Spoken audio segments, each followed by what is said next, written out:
Toppers club IAS academy में सभी छात्र छात्राओं का पुनः स्वागत है। जैसा कि मैंने बताया था कि अखबारों की सुर्खियां आपके नोट्स का अहम हिस्सा बनेंगी। आज है 11 अगस्त और आज की प्रमुख खबरें हैं, जहां से हमारी टीम ने चुनिंदा आपको बहुविकल्पी प्रश्न दिए हैं, जिसका मैं बृहद विश्लेषण ऐतिहासिक परिप्रेक्ष्य से, भौगोलिक परिप्रेक्ष्य से और करंट के परिप्रेक्ष्य से मैं करूंगा। चलिए चलते हैं। देखिए, पहला जो प्रश्न है वो क्या है? विश्व जैव ईंधन दिवस से संबंधित कौन सा कथन असत्य है? ध्यान रखिएगा, जब भी आपको असत्य और सत्य पूछे तो अंडरलाइन करना है। क्या पूछा है? कौन सा कथन असत्य है, मतलब 3 इसमें सत्य होंगे और 1 गलत होगा। देख लेते हैं। यह केंद्रीय पेट्रोलियम और प्राकृतिक गैस मंत्रालय द्वारा मनाया जाता है। दूसरा है ऑप्शन, यह दिवस ओपेक के द्वारा मनाया जाता है। तीसरा, यह 10 अगस्त को मनाया जाता है और यह पर्यावरण अनुकूल सतत विकास को बढ़ावा देने के लिए मनाया जाता है। अब क्वेश्चन के ऑप्शन से देखना आंसर के पास कैसे आप पहुंच रहे हैं। देखिए, पहले क्या, यह केंद्रीय पेट्रोलियम और प्राकृतिक गैस मंत्रालय के द्वारा मनाया जाता है और यह दिवस ओपेक के द्वारा मनाया जाता है। इन्हीं में आपका देख लो दोनों सेम है, यानी दोनों एक साथ सही नहीं हो सकते हैं, मतलब आंसर लगभग इसी में कहीं छुपा होना चाहिए। 10 अगस्त को भी मनाया जाता है, ये तो सही है। और देखिए, विश्व जैव ईंधन दिवस है, सीधा सीधा मतलब है कि पर्यावरण के अनुकूलन की ये स्टेज है, उसकी थ्योरी है, तो ये वाला तो स्वतः ही सही होगा। अब इसमें देख लेते हैं, यह केंद्रीय पेट्रोलियम और प्राकृतिक गैस मंत्रालय के द्वारा मनाया जाता है। यह भी कथन क्या है? ये सही है। ये ओपेक इसको नहीं मनाता, तो ये कथन असत्य हो गया। तो प्रश्न के अकॉर्डिंग क्या है, कौन सा कथन असत्य है? तो ये आपका बी वाला ऑप्शन यहां पर सही हो जाएगा। ठीक है। अब बात आई जैव ईंधन किसे तैयार होता है, तो ध्यान रखिएगा, जैव ईंधन मक्का से बनाया जाता है। मक्का से क्या बनता है? मेथेनॉल। और किससे बनता है? ग्वार की फली से बनता है। ठीक है, तो ये आपको साइड में याद होना चाहिए कि जैव ईंधन के लिए कौन कौन से हैं। एक और है रतनजोत, इससे भी बनता है रतनजोत। और ठीक है, ये अक्सर पूछा जाता रहा है। और जेट्रोफा, यहां से ये चारों के चारों ऑप्शन आपको याद होने चाहिए कि जो बायोडीजल किससे बनाया जाता है? जेट्रोफा से, रतनजोत से, मक्का से और ग्वार की फली से। अब क्वेश्चन नंबर 2 पे चलते हैं। विश्व शेर मतलब सिंह दिवस यानी बर्ड लाइन डे से संबंधित कौन सा कथन असत्य है? यह भी उसी पैटर्न का प्रश्न है। अब देखते हैं यहां पर कौन सा है, असत्य पूछा है। तो हर साल 10 अगस्त को शेरों के बारे में जागरूकता बढ़ाने के लिए यह मनाया जाता है। पैंथेरा लियो पर्सिका एशियाई शेर का वैज्ञानिक नाम है। यह कथन सही है, ऊपर वाला भी कथन सही था। कूनो राष्ट्रीय उद्यान एशियाई शेरों के लिए प्रसिद्ध है। अब देखो, कूनो राष्ट्रीय उद्यान में कौन आए हैं? अभी चीता मंगाए गए हैं। ठीक है, और साथ ही एशियाई शेर यानी भारत में एशियाई शेर के लिए गिरी राष्ट्रीय उद्यान, कौन सा? गिरी राष्ट्रीय उद्यान, जो कि कहां पर है? गुजरात में है, वो प्रसिद्ध है। तो ये वाला जो कथन है वो असत्य हो जाएगा। फिर भी हम लास्ट वाला चेक कर लेते हैं। प्रथम शेर दिवस 2013 में मनाया गया था, यह भी कथन सही है। प्रश्न में पूछा है असत्य है, असत्य कौन सा है? ये कथन असत्य है। ठीक है, तो अब इसके कुछ और बात कर लेते हैं। शेर की बात करें तो ये प्यारा सा शेर आपको दिखाई दे रहा है और ये हमारा है गुजरात। ठीक, और गुजरात में क्या है? गुजरात में यहां पर है गिरी की पहाड़ियां और इसी गिरी के पहाड़ी में है जहां पर भारत के 70% से ज्यादा शेरों का निवास है। इसलिए गिरी प्रोजेक्ट भी यहां पर शुरू किया गया है। तो यह गुजरात में क्या है, पूछ लेता है गिरी राष्ट्रीय उद्यान कहां पर है? गिरी राष्ट्रीय उद्यान तो कहां पर है? ये आपका गुजरात में हो गया। ठीक है, अब एक और प्रश्न है कि हमारा जो राष्ट्रीय जीव है वो कौन सा है? बाघ है। लेकिन बाघ से पहले कौन था? बाघ से पहले हमारा जो राष्ट्रीय जीव था वो शेर था। और आपने सुना होगा सिंहासन है। सबसे पहले जिसके सिंहासन पर शेर मिलता है भारतीय में आर्कियोलॉजी में, तो वो है सम्राट अशोक का बैठने का स्थान, जिस पर शेर बने हुए हैं। और ध्यान रखिएगा, उसी क्रम में आगे बढ़ाते हुए उन्होंने अपने जो स्तंभ हैं उन पर भी क्या है? शेर बनवाए हैं। और हमारा जो राष्ट्रीय चिन्ह है सारनाथ से जो लिया गया है उसमें भी 4 शेर हैं। तो सिंहासन की जो थ्योरी आई है वो मौर्य काल से आई है। अब अगला प्रश्न पूछते हैं, तो देखते क्या है अगले में। कौन सा राज्य हथनी कुंड पर बैराज का निर्माण करेगा? बहुत इंपॉर्टेंट प्रश्न है।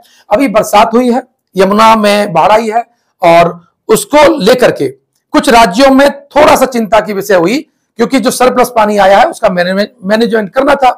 तो हरियाणा राज्य ने क्या किया है, उन्होंने कहा कि हम हथनी कुंड पर क्या बनाएंगे, बैराज बनाएंगे। हालांकि उससे 3 स्टेट प्रभावित होंगे, कुछ एरिया लगभग 12 गांव जो हैं वो विस्थापित भी होंगे, और जो एक हाईवे है वो भी आपका चेंज हो सकता है 12 से लेकर के 15 किलोमीटर के बीच में। लेकिन अभी ये डीपीआर बन जाएगा तब आएगा, इस कथन को पूरी तरह से सत्य मत मानिएगा। लेकिन चर्चा ये है कि नेशनल हाईवे भी इसमें चेंज हो सकता है। इसका राइट आंसर क्या हो गया? राइट आंसर हो गया हरियाणा। प्रश्न नंबर कितना है? चौथा है हमारा, कि डाक जीवन बीमा ने प्रत्यक्ष प्रोत्साहन संवितरण कार्यक्रम शुरू किया है। डाक जीवन बीमा की शुरुआत कब हुई? बहुत महत्वपूर्ण प्रश्न है। मैंने बताया कि नरेंद्र मोदी जी एक रफ्तार मोड में है, भारत की अर्थव्यवस्था को नई दिशा और गति के साथ देने की मूड में रहते हैं। तो इस एक योजना को उन्होंने पुनर्जीवन किया है। यह योजना कब शुरू हुई है आप देख लेते हैं। 1885, 1884, 1881 और 1873। इसका जो राइट आंसर है वो है 1884। लेकिन ये जो सन है इसके बारे में और हम चर्चा कर लेते हैं। 1885 में हमारी कांग्रेस की स्थापना हुई है, भारतीय राष्ट्रीय कांग्रेस, जिसकी स्थापना किसने की थी? A O. Hume, Allan Octavian Hume ने की थी, जिन्हें भारत में पक्षी विज्ञान का जनक कहा जाता है। साथ ही बात करें 1881 में, 1881 में हमारे यहां दशकीय जनगणना शुरू हुई है। कौन सी? दशकीय जनगणना। वैसे जनगणना 1872 में स्टार्ट हुई है, लेकिन वो दशकीय नहीं थी, 10 वाली 10 साल की है, वो 1881 में हुई थी, ध्यान रखिएगा। और उस वक्त जो आपके जो सॉरी यहां पर 1881 में आपको केसरी अखबार मिलेगा, जो किसने निकाला? बाल गंगाधर तिलक ने। बाल गंगाधर तिलक। और यहीं पर निकलेगा 1881 में मराठा। ध्यान में, जो मराठा था वो आपका अंग्रेजी में था, और जो केसरी था वो आपका मराठी भाषा में था। बात आई 1873 की, यह भी साल बहुत इंपॉर्टेंट है, और यहां पर सत्य शोधक समाज की स्थापना करेंगे ज्योतिबा फूले। सत्य शोधक समाज की स्थापना करेंगे कौन? ज्योतिबा फूले। और वही ज्योतिबा फूले वही व्यक्ति हैं जिन्होंने गुलामगिरी नामक पुस्तक लिखी थी।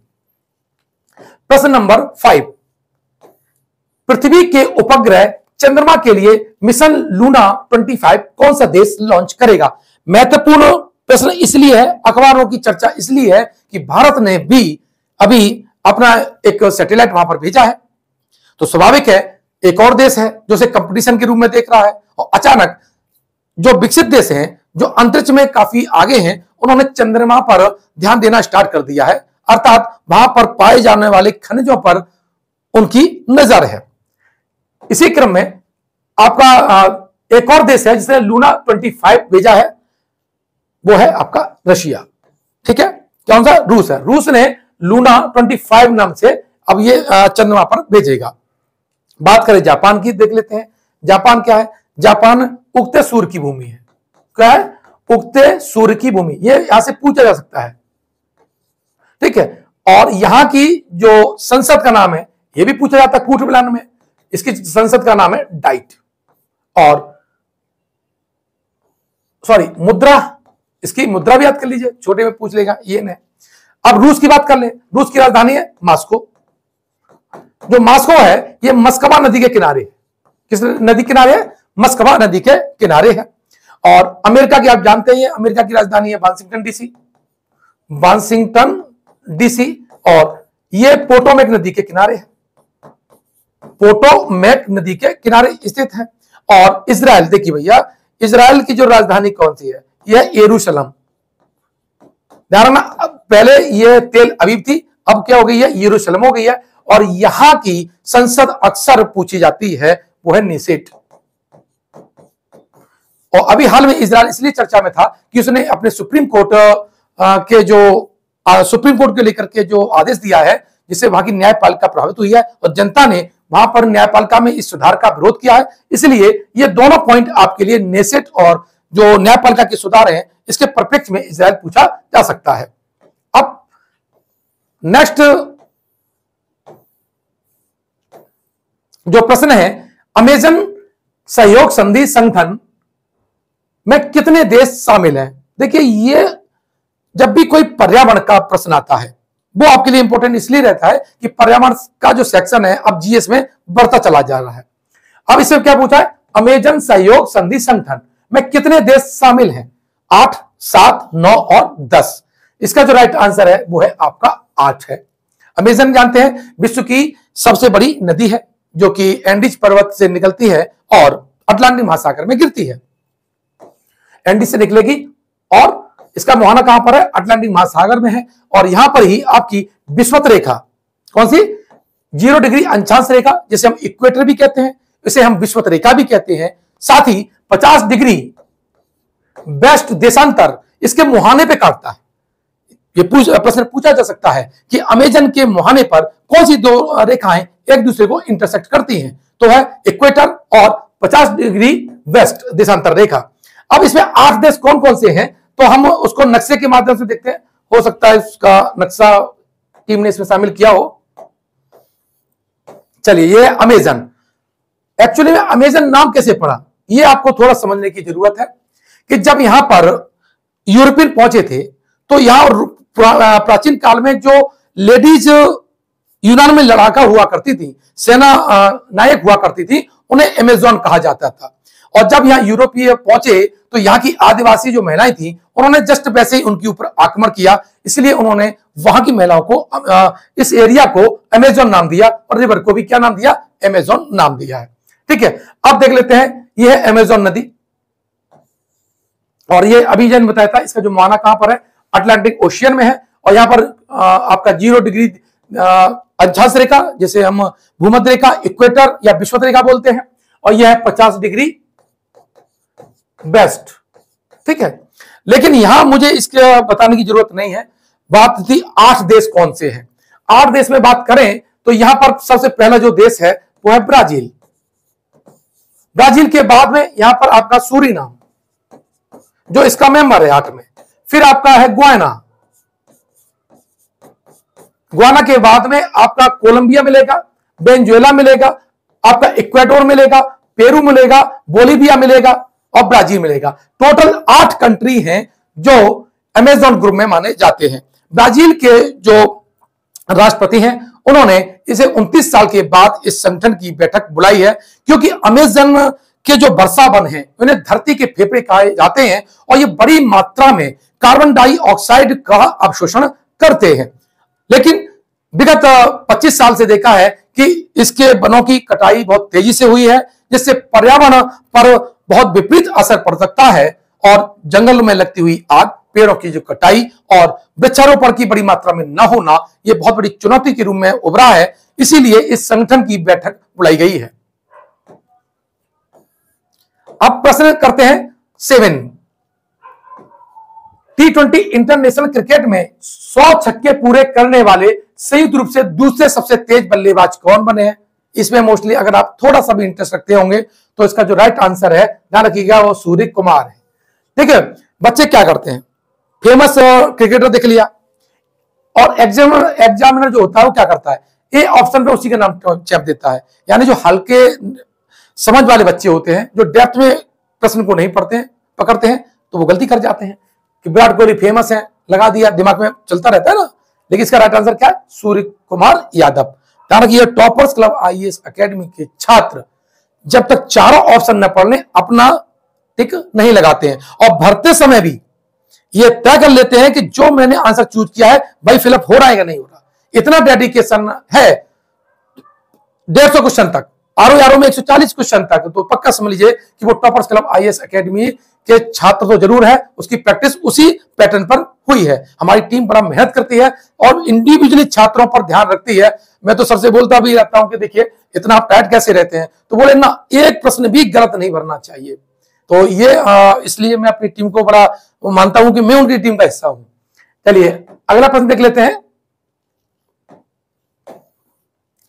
देश के शहीद वीर जवानों के सम्मान में कौन सा राष्ट्रव्यापी अभियान शुरू किया गया है? यह बहुत महत्वपूर्ण है, लगातार वक्तव्यों में रहा है और 3-4 अखबारों ने इसको अपना फ्रंट पेज पर भी स्थान दिया है। चलिए, ऑप्शन क्या है? देश के लिए वीर जवान, मेरी माटी मेरा देश, भारत के वीर सपूत और मेरा भारत महान। देखिए, चारों ऑप्शन ऐसे हैं जिसमें आप देख नहीं सकते।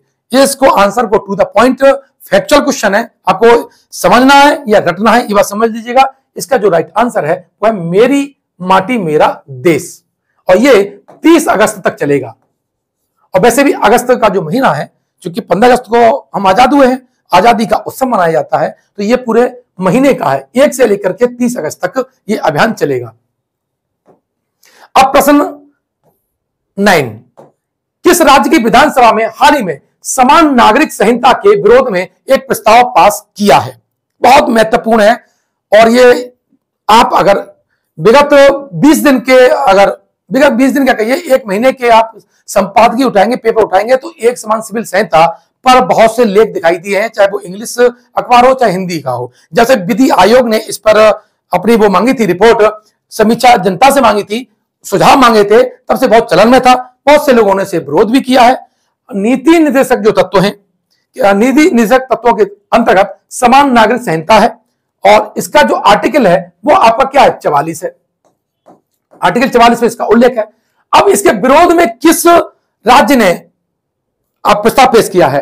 केरल, हिमाचल प्रदेश, पश्चिम बंगाल और बिहार। इसका जो राइट आंसर है वो है आपका केरल। केरल की सरकार ने बकायदा विधानसभा में यह प्रस्ताव पास किया है। जानते हैं कि वहां लिटरेसी रेट 100% के करीब है। केरल दक्षिण का राज्य है, ठीक है, जिसकी जो भाषा है वो मलयालम है। यहां से प्रश्न अक्सर आता रहता है। चलिए नेक्स्ट सेक्शन में देखते हैं, केरल के मैप पे चलते हैं, वहां ठीक रहेगा इसको समझाने में।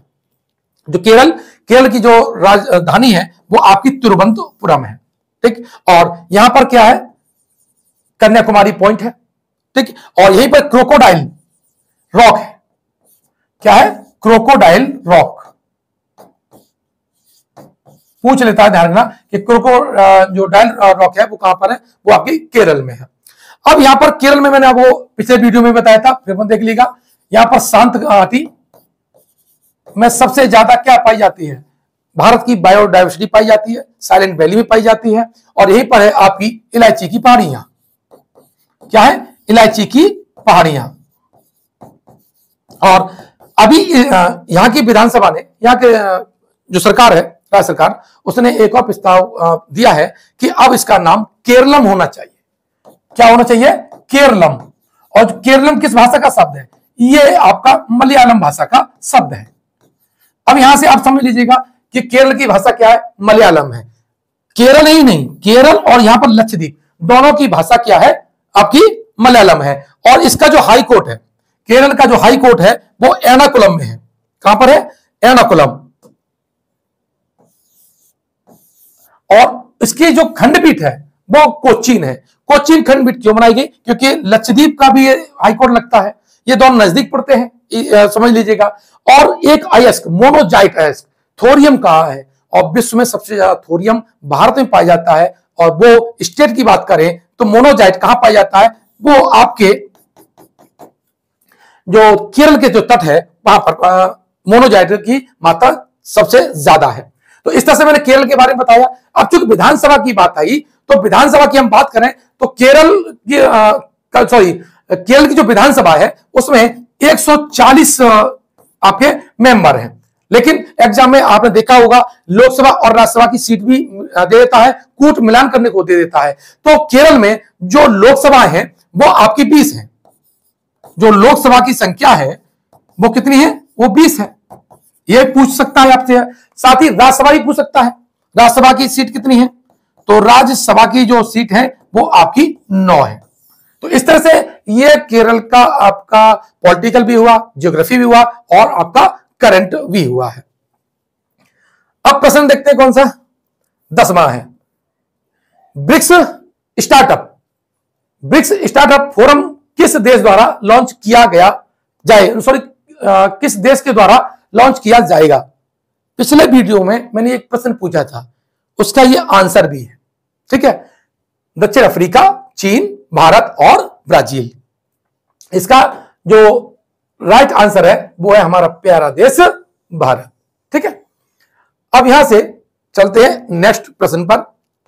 सॉरी, टीम देखिए, मैंने कहा टीम बहुत मेहनत कराती है, मतलब वो चाहती है कि आपके पास ज्यादा से ज्यादा मैटर और इंपॉर्टेंट मैटर पहुंचे। देखिए प्रश्न तो दिया, लेकिन ब्रिक्स के बारे में भी दे दिया है कि ये आपको मैं जरूर बताऊं जो एग्जाम की दृष्टि से है। चलिए यहां देखते हैं, ब्रिक्स को यह नाम किसने दिया। मेंस जब लिखेंगे अगर ब्रिक्स आ जाता है तो स्वाभाविक है इसका जिक्र करना पड़ेगा आपको। है एक ब्रिटिश अर्थशास्त्री जिम ओनिल ने यह शब्द गढ़ा था, और जब यह शब्द गढ़ा था तो ध्यान रखिएगा तब इसके 4 ही देश थे। 2010 में दक्षिण अफ्रीका जब इस समूह में जुड़ गया तब इसका नाम ब्रिक्स पूरा हो गया। अब इसकी शुरुआत कब हुई है, तो इसकी शुरुआत तो जून 2006 में हुई, लेकिन पहला जो शिखर सम्मेलन है वो आपका 2009 में हुआ। इसमें कौन कौन से हैं, ब्राजील, रूस, भारत, चीन और दक्षिण अफ्रीका। ठीक है, ये यहां से आपसे पूछ सकता है। अब देखिए अगला प्रश्न, एक और मैप है, ये मैप के द्वारा समझाया गया कौन कौन से इसके वो है। देखिए ब्राजील है, ठीक है, साउथ अफ्रीका है, चाइना है, इंडिया है और आपका रूस है। अब ब्रिक्स कितने महाद्वीपों का प्रतिनिधित्व करता है या कितने महाद्वीपों का प्रतिनिधित्व है इसमें, तो देखिए ये तो आपका साउथ अमेरिका हो गया, आपका अफ्रीका हो गया, दूसरा महाद्वीप है, तीसरा हो गया एशिया। अब रसिया किसमें, यूरोप माना जाएगा, क्योंकि रसिया की राजधानी कहां पर है, आपकी यूरोप में। तो ये रियलिटी में क्या है, ये कॉन्टिनेंट यूरोप में गिना जाता है क्योंकि राजधानी वहां पर है इसकी। ये जो देश है रसिया यूरोप का माना जाता है, लेकिन देखा जाए तो साइबेरिया वाला जो प्रांत है वो आपका एशिया में पड़ता है। लेकिन अगर एज ए कंट्री की बात करें तो फिर ये यूरोप में ही गिना जाएगा। इस तरह से आपका साउथ अमेरिका, दूसरे नंबर पे अफ्रीका, तीसरे नंबर पे एशिया और चौथे नंबर पे यूरोप, इन 4 महाद्वीपों का प्रतिनिधित्व ब्रिक्स में है। अब प्रश्न आया 11वां, केंद्रीय अप्रत्यक्ष कर और सीमा शुल्क बोर्ड के अध्यक्ष के रूप में किसने पदभार संभाला है। संजय कुमार अग्रवाल, विवेक जौहरी, संजय सिन्हा और एसके मिश्रा। इसका जो राइट आंसर है वो है संजय कुमार अग्रवाल। अब देख लेते हैं इससे संबंधित कौन कौन से प्रश्न और हमसे पूछे जा सकते हैं और हमारी टीम का इनपुट क्या है। देखिए केंद्रीय अप्रत्यक्ष कर और सीमा शुल्क बोर्ड यानी सीबीआईसी है, ये जो केंद्रीय राजस्व बोर्ड अधिनियम 1963 के कानून के तहत ये एक बोर्ड गठित किया गया था। और ये किसके अधीन कार्य करता है, ये बहुत इंपॉर्टेंट है, यूपीएससी और पीसीएस की दृष्टि से, आरओ की दृष्टि से वित्त मंत्रालय के अधीन यह कार्य करता है। लेकिन ये पूछ ले कि वित्त मंत्रालय के अंतर्गत किस विभाग के लिए काम करता है, तब इसका आंसर हो जाएगा राजस्व विभाग। यानी वित्त मंत्रालय के राजस्व विभाग के अंतर्गत ये बोर्ड कार्य करता है। क्लियर। अब प्रश्न नंबर 12 पे चलते हैं। भारतीय सेना प्रमुख जनरल मनोज पांडे हाल ही में किस देश की यात्रा पर गए हैं, यूएसए, यूके, जापान और ऑस्ट्रेलिया। इसका जो राइट आंसर है वो है यूके, यूनाइटेड किंगडम। ठीक है। प्रश्न नंबर 13, उड़ीसा उच्च न्यायालय के मुख्य न्यायाधीश के रूप में किसने शपथ ली है, दयाशंकर पांडे, सुभाषिष तलपात्रा, प्रेम प्रकाश सिन्हा और दीपक कुमार मिश्रा। इसका जो राइट आंसर है सुभाषिष तलपात्रा। अब चूंकि उड़ीसा उच्च न्यायालय के चीफ जस्टिस की बात चल रही है तो आर्टिकल 217 के तहत राष्ट्रपति मुख्य न्यायाधीश की नियुक्ति करता है। ये तो पॉलिटी की बात हो गई। अब बात कर लेते हैं हिस्ट्री की। इतिहास की दृष्टि से देखा जाए तो प्राचीन नाम इसका क्या है, कलिंग है। उड़ीसा का जो नाम है वो क्या है, कलिंग। अब यहां से कई बार प्रश्न इतिहास में, एंशिएंट हिस्ट्री में बहुत ज्यादा बने हैं। कलिंग का मतलब है उत्कल, क्या है, उत्कल।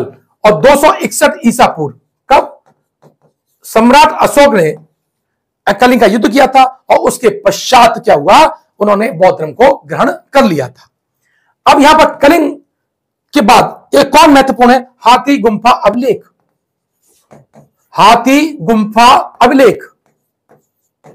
और यह कलिंग जो शासक था चेदी वंश का, कौन सा? चेदी वंश का जो शासक है खारवेल, ये उसका अभिलेख है।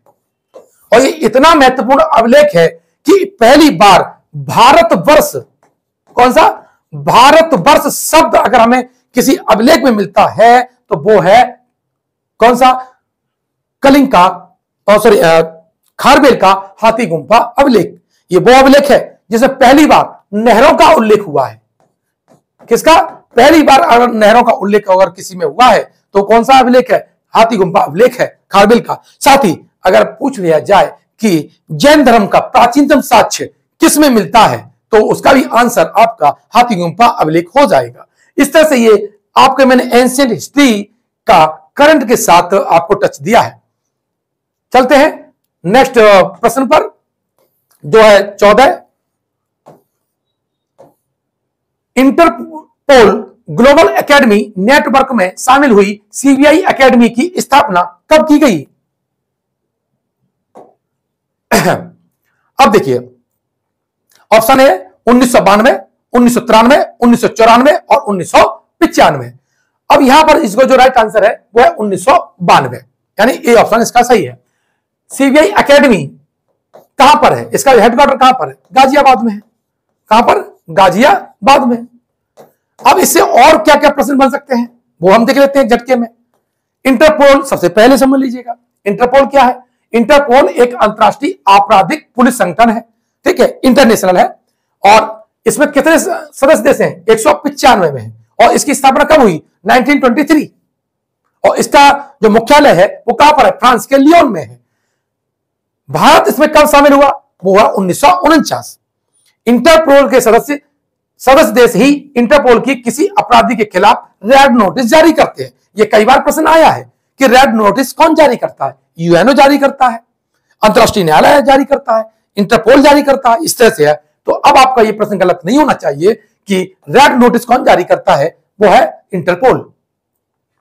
अब बात यहां से आगे बढ़ते हैं तो बात चलेगी सीबीआई एकेडमी की। तो सीबीआई एकेडमी जो है इसके ये क्या है? अपराध जांच, अभियोजन और सतर्कता कार्यप्रणाली के क्षेत्र में एक प्रशिक्षण संस्थान है। अकादमी उत्तर प्रदेश के गाजियाबाद जिले में है, इसका मुख्यालय वहां पर है। और सीबीआई अकादमी की आधारशिला कब रखी गई? 1992 को। और भारत सरकार की तत्कालीन राज्य जो मंत्री थी श्रीमती मार्गरेट अल्वा, उनके द्वारा ये रखी गई थी। 10 जनवरी 1996 को इसने अपना कार्य करना शुरू किया था। तब भारत के तत्कालीन जो प्रधानमंत्री थे वो कौन थे? पीवी नरसिम्हा राव थे और उन्होंने इसका उद्घाटन किया था। लेकिन ऐसा कैसे हो सकता है कि सीबीआई एकेडमी की बात हो और सीबीआई की बात ही ना हो? क्योंकि सीबीआई को तोता भी कह दिया गया है और तोता कह दिया गया है। और बहुत से लोगों को लगता है कि मोदी जी सीबीआई और ईडी का क्या करते हैं? दुरुपयोग करते हैं, अखबारों की सुर्खियों में है। इसलिए वनडे में और आपके मेंस में ये पूछा जा सकता है। और वैसे भी इंटरनल सिक्योरिटी में सीबीआई का बड़ा भूमिका है, उसकी जांच रिपोर्टों की भूमिका है, भ्रष्टाचार को मिटाने में उसकी भूमिका है। तो ये तो क्वेश्चन वैसे भी आपके लिए इंपॉर्टेंट रहेगा। अब देख लेते हैं शुद्ध हमारी टीम ने तुम्हें क्या दिया है। सीबीआई अब भारत सरकार के कार्मिक पेंशन और लोक शिकायत मंत्रालय के तहत काम करती है। पहली बात तो यही है कि सीबीआई किसके अधीन आती है?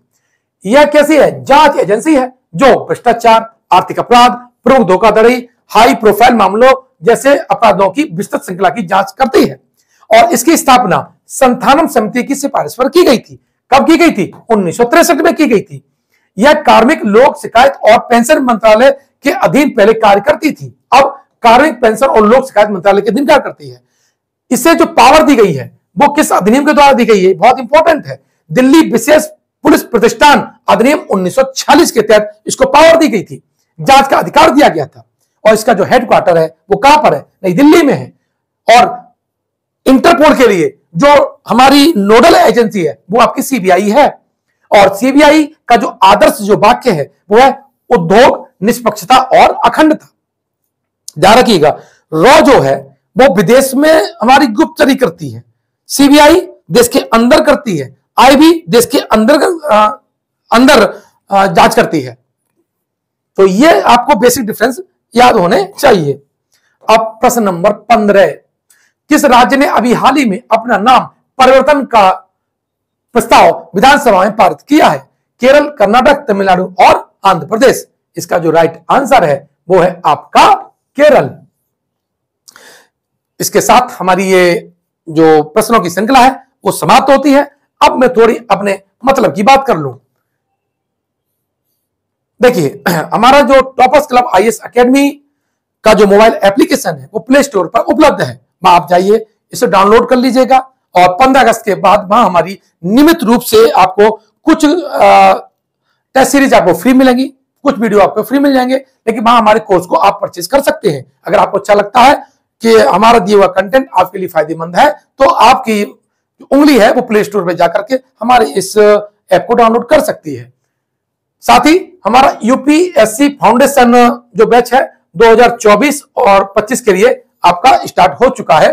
साथ ही यूपी पीसीएस का 2024 का बैच फाउंडेशन बैच स्टार्ट हो चुका है और आरओ एआरओ जिसका भी जल्दी नोटिफिकेशन आने वाला है और बीओ, ये दोनों एग्जाम, तो ये दोनों हमारे बैच स्टार्ट हो चुके हैं। और फाउंडेशन बैच में आप चाहते हैं तो वहां प्ले स्टोर से कोर्स को परचेज कर सकते हैं।